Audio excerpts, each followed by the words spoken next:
the beginning of the 16th century, on the island of Paros in the Aegean Sea, a little Venetian girl was born. Her name was Cecilia, and it was said that she carried the blood of the noble Venier and Baffo families. She was rumored to have been born around 1525, the illegitimate daughter of Niccolo Venier, the Venetian ruler of the island, and Violante Baffo. Her childhood passed under the warm sun of Paros, an island famous for its vineyards and marble quarries, where the salty winds of the Mediterranean blew and the traces of Venetian culture lingered. Cecilia lived an innocent childhood on the island, unaware that fate would soon sweep her into the Ottoman palace. But in 1537, a war between the Ottoman Empire and the Republic of Venice changed her life forever. That year, Ottoman Admiral Barbarossa Hayreddin Pasha launched a campaign in the Aegean, targeting Venetian islands. When Barbarossa's fearsome sails appeared on the horizon, panic spread across Paros. After a fierce siege and plundering, young Cecilia, still little more than a child, was captured. As the daughter of a Venetian nobleman, she was now the Ottomans' prize of war. Torn from her family, she was thrust into a foreign world with a different language and religion. Those who had captured her, impressed by her beauty, decided to send her to Istanbul, to the palace of Sultan Suleiman. Once inside the high walls of Topkapi Palace, Cecilia would never again be called by her birth name. Like all captives brought into the harem, she was converted to Islam and given a new Ottoman name. Tradition holds that she was called a fief Nurbanu. A fief meant chaste, virtuous, while Nurbanu meant Lady of Light. The name perhaps foreshadowed the fortune that would make her shine in the palace one day.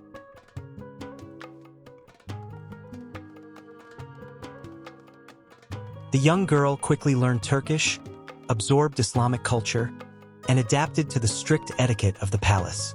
With her beauty and sharp intelligence, Nurbanu soon stood out, while in her heart she tried to leave behind the memories of her Venetian childhood. Yet she never fully forgot her roots, keeping her Venetian language and memories buried deep within.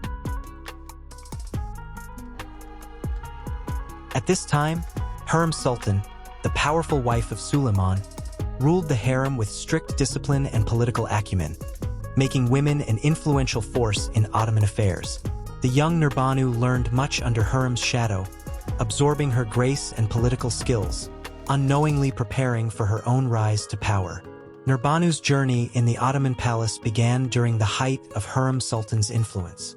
Harem, as Suleiman's wife, had shown the entire empire that women of the palace could wield power in state matters. As Nurbanu trained under Harem's guidance, she also won her favor. Harem, ever strategic about her sons' futures, carefully chose the most suitable concubines for their harems.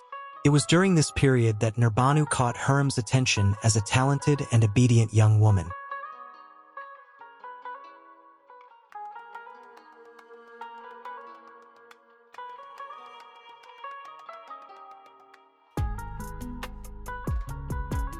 In 1543, when Suleiman and Harem's son Sultan Selim was sent to Kanya as governor, his harem also moved there. Among them was the young, beautiful Nurbanu, only about 18 years old. In Kanya, Nurbanu faced the test of adapting to life with a prince, but also began her ascent. Prince Selim soon fell in love with her, captivated not only by her beauty, but also by her sharp mind and refined conversation. She shared his love of poetry and music, soothing his restless soul. Their time together in Kanya bore fruit.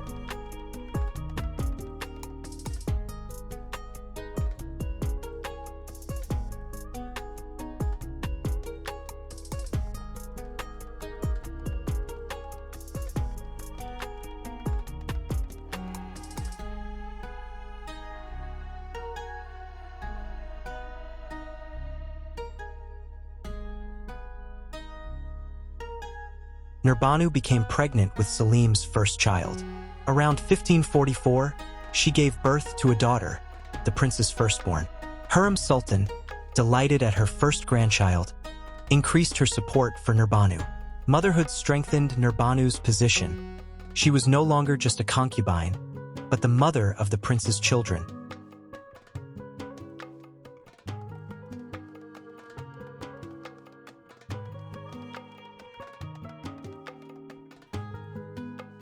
When Selim was later appointed governor of Manisa, Nurbanu accompanied him. In 1546, she gave birth to Sayyid Murad, an event of immense importance for the dynasty. This son, who would later become Sultan Murad III, ensured the continuation of the dynasty. Nurbanu thus joined the ranks of the most respected women of the harem.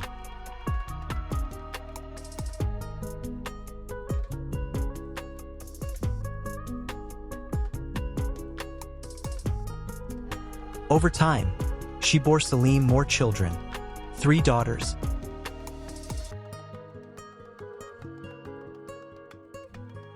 Sultan, Geverhin Sultan, and Ismahin Sultan. Each birth further elevated her standing. Meanwhile, in the palace, power balances were shifting. Suleiman was aging, and Hurrem Sultan's health declined. When Hurrem died in 1558, the harem was thrown into mourning. For Nurbanu, it was also the loss of her mentor and protector. With Hurrem's passing, a power vacuum emerged. Who would now rule the harem? While Suleiman's daughter Murad Sultan and granddaughter Hagia Sultan temporarily held influence,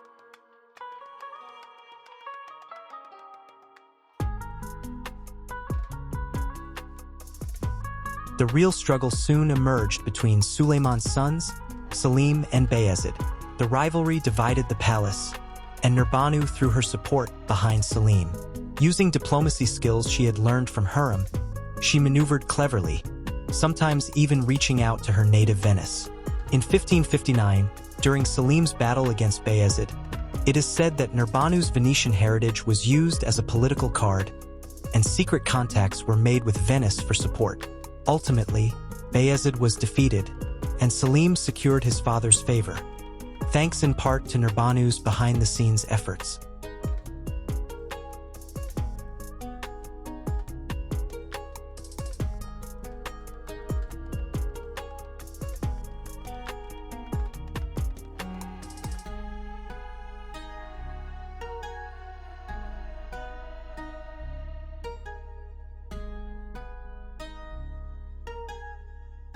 When Suleiman the Magnificent died in 1566, his only surviving son ascended the throne as Sultan Selim II. Unlike his father, Selim preferred a quieter life in Istanbul rather than campaigns of conquest. And by his side was the sharp, ambitious woman who had once been a captive girl from Paros, Nurbanu Sultan, soon to become one of the most powerful figures of the Ottoman dynasty. The new ruler of the Ottoman Empire was now Sultan Selim II, and Nurbanu rose as the foremost woman of the capital. Upon Selim's accession to the throne, Nurbanu was declared his favorite consort, the Haseki Sultan, chief consort. She was only the second woman in Ottoman history, after Hurrem Sultan, to bear this title. Although the position did not necessarily mean she was the Sultan's legal wife, it granted her a status equal to one and immense authority within the palace. Women and servants of the harem now addressed her as Nurbanu Sultan, and her words carried the weight of commands. Unlike his father, Sultan Selim II did not lead military campaigns and preferred to remain in Istanbul, leaving state affairs largely in the hands of his viziers. During his reign, capable statesmen like Grand Vizier Sokalu Mehmed Pasha managed the empire, while Nurbanu stood by her husband's side.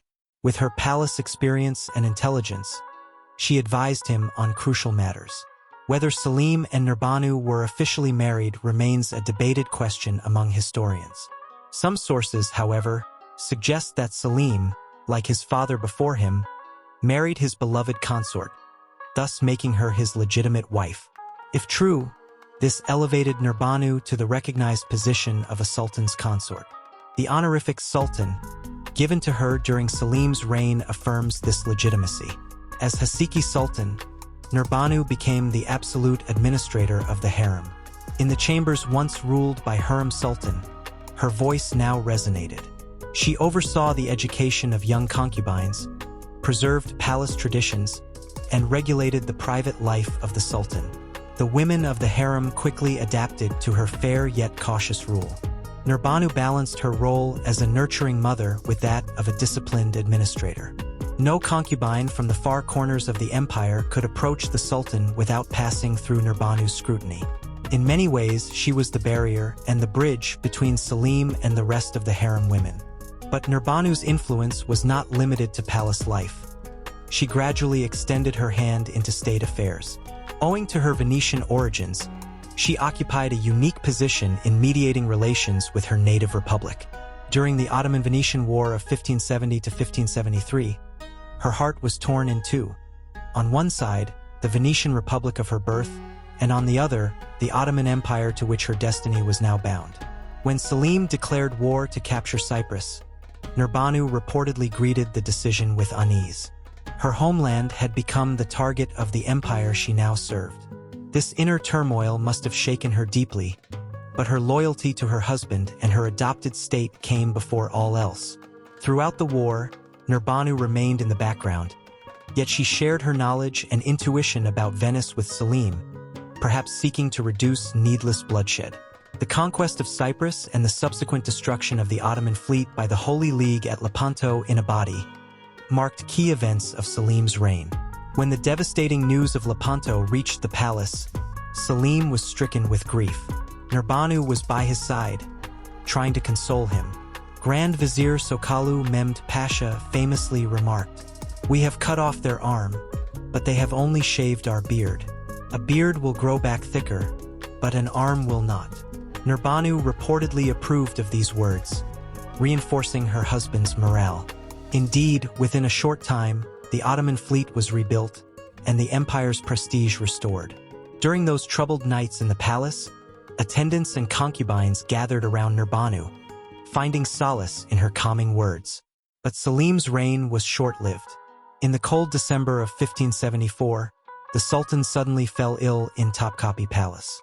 According to rumors, known for his drinking, Selim slipped in the palace bath, striking his head and sustaining a fatal injury. This unexpected accident would drastically alter the empire's course.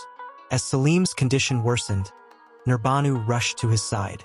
Holding his hand, she prayed and mobilized the palace physicians. Yet, on December 15, 1574, Selim too passed away. For Nurbanu, this was an indescribable sorrow. She had lost both her beloved husband and her powerful position overnight. But as an experienced woman of the court, she quickly mastered her grief. She knew that if the Sultan's death became known before their son Murad arrived in Istanbul, the empire could plunge into chaos.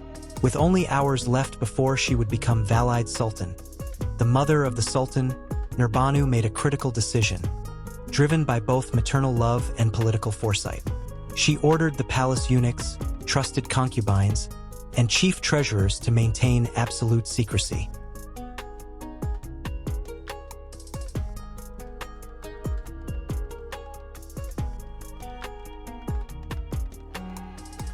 Only Grand Vizier Sokalu Mehmed Pasha was informed. When he learned of Nurbanu's prudence, he praised her foresight.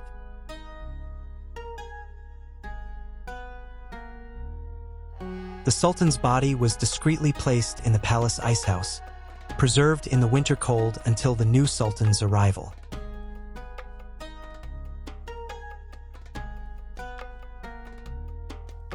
At that time, Said Murad was governor in Manisa. Upon receiving word, he set out urgently for Istanbul. For days, he rode tirelessly, like a hero racing toward his destiny.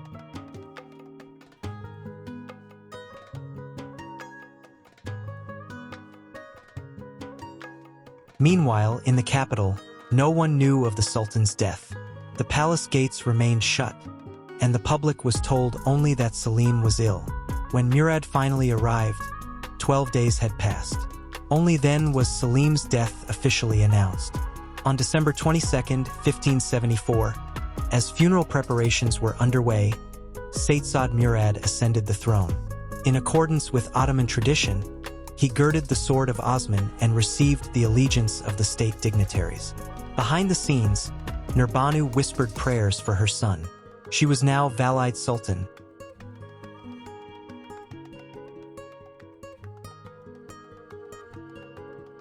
the Sultan's mother, and the most powerful woman in the empire. Nurbanu Sultan's tenure as Valide marked one of the periods when women's influence in the Ottoman court was felt most strongly. With her son's accession, she became the undisputed leader of the harem and the Sultan's most trusted advisor.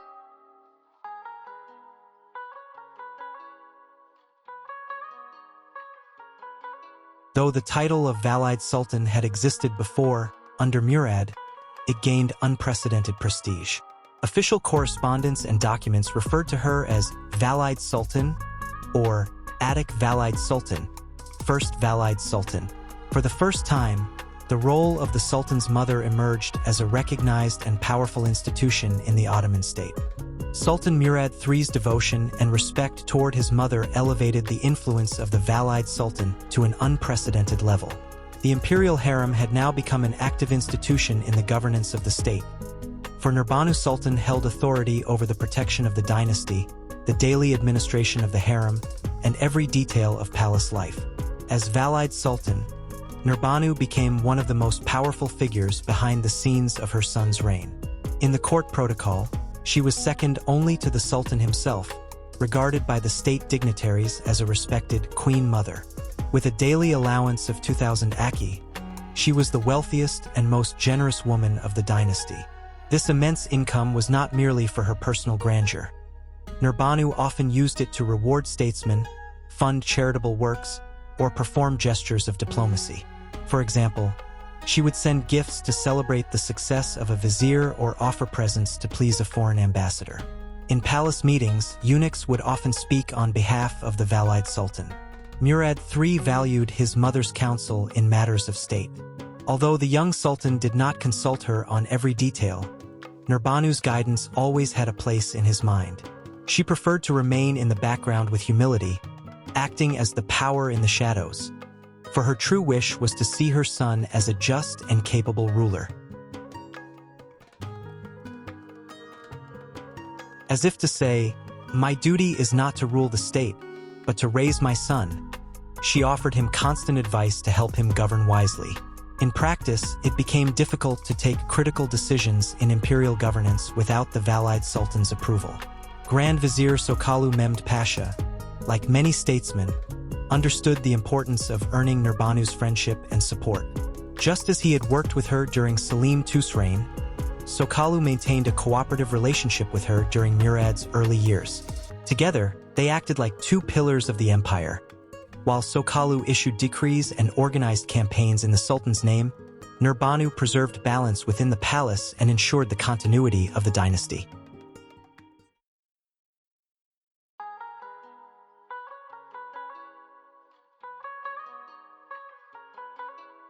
Nurbanu Sultan also institutionalized many of the practices associated with the office of Valide Sultan. She secured for the Queen Mother her own household, servants such as the Hazaneter Usta, chief treasurer of the harem, and even her own palaces. Although she continued to reside in Topkapi Palace, she also enjoyed the luxury of spending time in residences assigned to her in different parts of Istanbul. This allowed her to host statesmen privately in her own palace and conduct discreet discussions. At the same time, she expanded her charitable works, distributing aid to the poor, preparing dowries for young girls, and arranging the marriages of orphans under palace protection. In the streets of Istanbul, food and clothing were distributed in her name, earning her affection among the people. This generosity won Nurbanu Sultan not only influence within the palace but also deep respect among the wider population.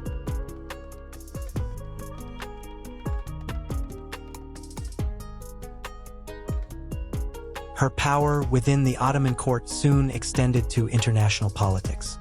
Once known in Venice as Cecilia, she now acted as a kind of secret diplomat of the Ottoman state. Because of her origins, she spoke Italian and the Venetian dialect, making her a unique bridge between the two Mediterranean powers, the Ottomans and the Venetians. Thus, during Murad III's reign, Nurbanu played an unofficial but significant role in Ottoman-Venetian relations. When Venetian envoys entered the Sultan's presence at Topkapi Palace, they also sought ways to win the friendship of the Valide Sultan. While protecting Venice's interests, Nurbanu always kept her own and her son's advantage above all else. Nevertheless, among all European nations, She felt the greatest sympathy for the Venetians, for they represented the culture of her birth. After the War of the 1570s and the Peace Treaty of 1575, wounds still needed healing, and Venice recognized the great value of the Valide Sultan's influence. Venetian Senate reports spoke of her with praise, calling her the friend of Venice at the Ottoman court. According to ambassadorial dispatches, she sometimes mediated to preserve peace, even softening Murad's stance during times of tension. One of her most notable diplomatic achievements was preventing a potential Ottoman war against Crete.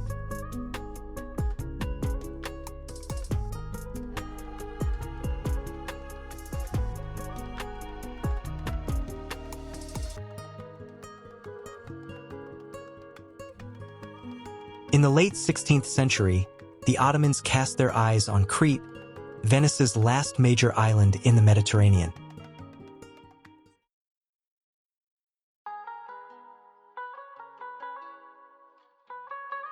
Grand Admiral Kilik Ali Pasha suggested launching a naval expedition to capture it, terrifying the Venetians. At this critical moment, Nurbanu intervened, sending subtle warnings to Kilik Ali Pasha that such a campaign would be unwise. Venetian reports claim that, thanks to her influence, the plan to attack Crete was abandoned. Her diplomacy was not limited to Venice.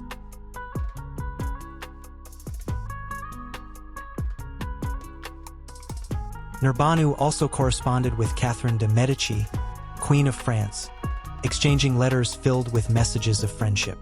These elegant missives treated the Valide Sultan almost as an equal monarch, praising her and appealing to her authority. In her replies, Nurbanu supported the renewal of French trading privileges, thus strengthening the long-standing Ottoman-French alliance. These exchanges stand as rare examples of a Valide Sultan's direct role in international diplomacy.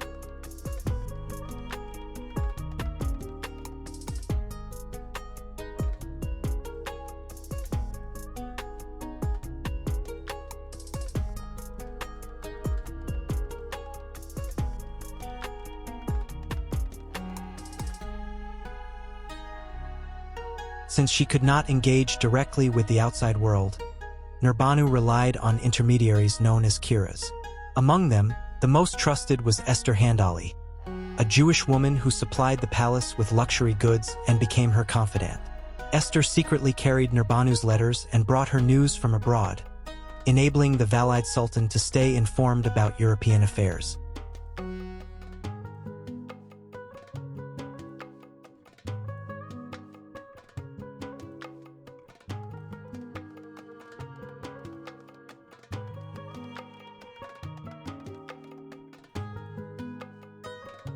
But such open sympathy toward Venice was not welcomed by all. The Genoese, Venice's rivals, began to spread rumors, portraying Nurbanu as a Venetian spy.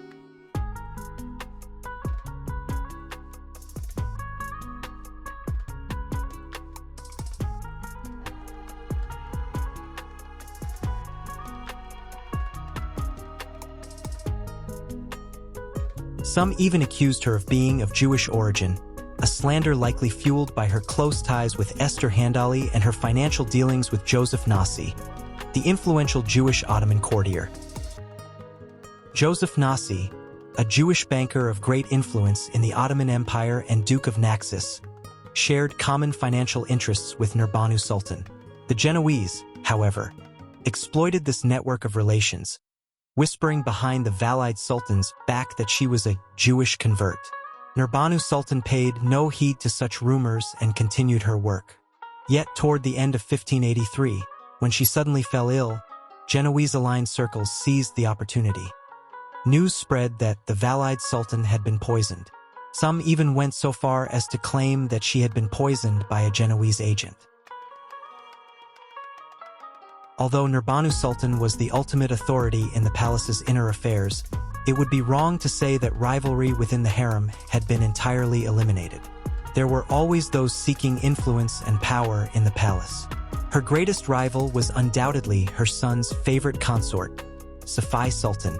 As Murad III's Haseki, Safiye exerted over him the same influence Nurbanu had once exercised over Selim II. Safiye was of either Venetian or Albanian origin, and in that sense her fate resembled her mother-in-law's. But palace intrigues soon set these two powerful women against each other. Upon ascending the throne, Murad immediately declared Safiye his Haseki, chief consort, and adopted a nearly monogamous lifestyle. Murad's youthful love for Safiye Sultan left a deep mark on him. Unlike his father Selim II, he admitted no new concubines into his harem and remained loyal to her. At first, Nurbanu appreciated her son's devotion, and she welcomed Safiye into the family, supporting her as protocol demanded. Safiye in turn showed respect and outwardly accepted her mother-in-law's authority. But with time, ambition drove the Haseki and the Valide Sultan into conflict. Safiye secured a special place for herself within the harem. Young, beautiful, and witty, she did not hesitate to whisper her opinions into the Sultan's ear. Rumors even spread that she was trying to influence Murad in matters of state. Nurbanu watched this with growing unease. Her son, who normally heeded no one's advice but hers, was increasingly swayed by Safiye. The strong bond between mother and son was now threatened by Safiye's influence. Though aware of Nurbanu's prestige, Safiye did not openly defy her. Instead, she pursued her own strategies. Gossip circulated that she was trying to win over some of the Valide Sultan's servants. Nurbanu, for her part, was not idle. She formed alliances with experienced concubines and her own daughters to prevent Safiye from amassing too much power.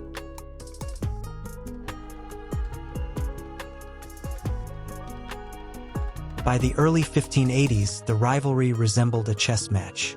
Safiye's greatest weapon was Murad's deep love for her. But this love posed a danger to the dynasty's survival. After giving birth to a single prince, Mehmed, Safiye bore no more children for many years. This sounded an alarm for the Ottoman dynasty. There was only one heir, whereas the security of the house traditionally required multiple princes. Murad was so devoted to Safiye that he refused to take other women, and this loyalty meant no new princes were born. Whispers filled the harem. The Sultan cannot touch anyone but Safiye Sultan. According to rumor, Safiye had bound him with sorcery, rendering him powerless toward other women. This tale quickly spread through Istanbul streets. In coffee houses and bathhouses, people repeated it. Safiye Sultan has bewitched the Padishah. At first, Murad refused to believe such claims. Yet he could not understand why he felt no desire for other women. And perhaps deep inside he began to wonder if the gossip was true. Nurbanu, discreetly guiding the chief physician, arranged for him to prepare restorative tonics for the Sultan. In the end, Murad felt compelled to act to protect his reputation.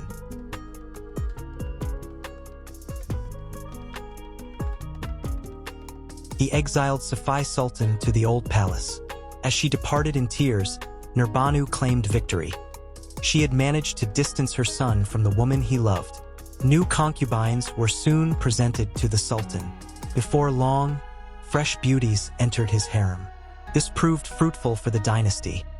Within a few years, Murad fathered dozens of children, including several princes. Nurbanu Sultan could now rest easy. The dynasty was secure. But Safiye Sultan, a formidable rival, did not concede defeat. Though confined to the old palace, she maintained secret correspondence with her son. Her greatest supporter was Prince Mehmed. A spirited young man, Mehmed resented his mother's banishment. He did not hesitate to voice his anger against both his father and grandmother. This filled Nurbanu with new dread. What if Murad sought to punish his rebellious son? It was not unheard of for Ottoman sultans to execute their own children. Nurbanu loved her grandson and did not wish him harm. Thus, she walked a fine line, balancing between Murad and Safiye to protect Mehmed.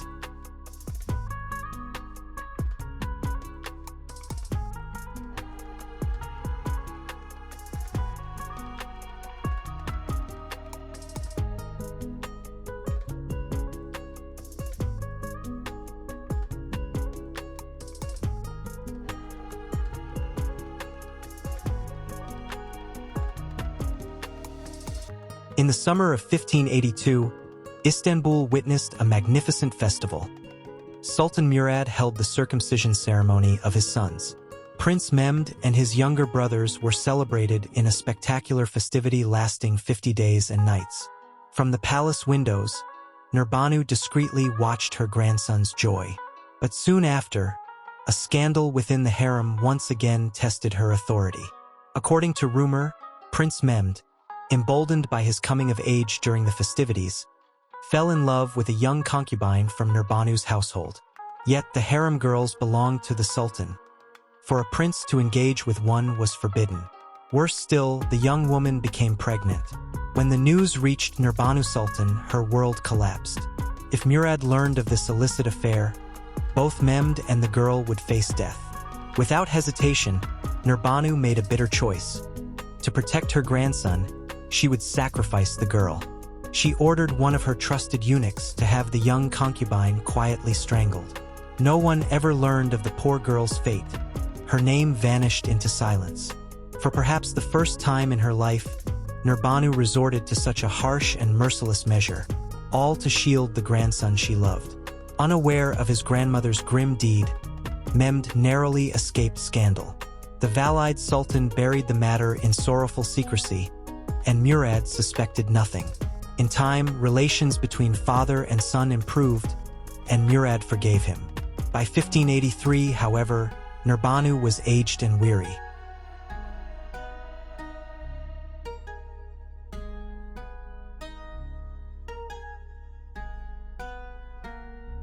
For 10 years, she had borne the heavy burden of the Valide Sultanate, intervening in state affairs and triumphing in the harsh struggles of the harem. But her body could no longer endure the strain. On December 7, 1583, she suddenly collapsed at her palace in Istanbul's Yenikapi. The palace physicians rushed to her bedside, and her son was immediately informed.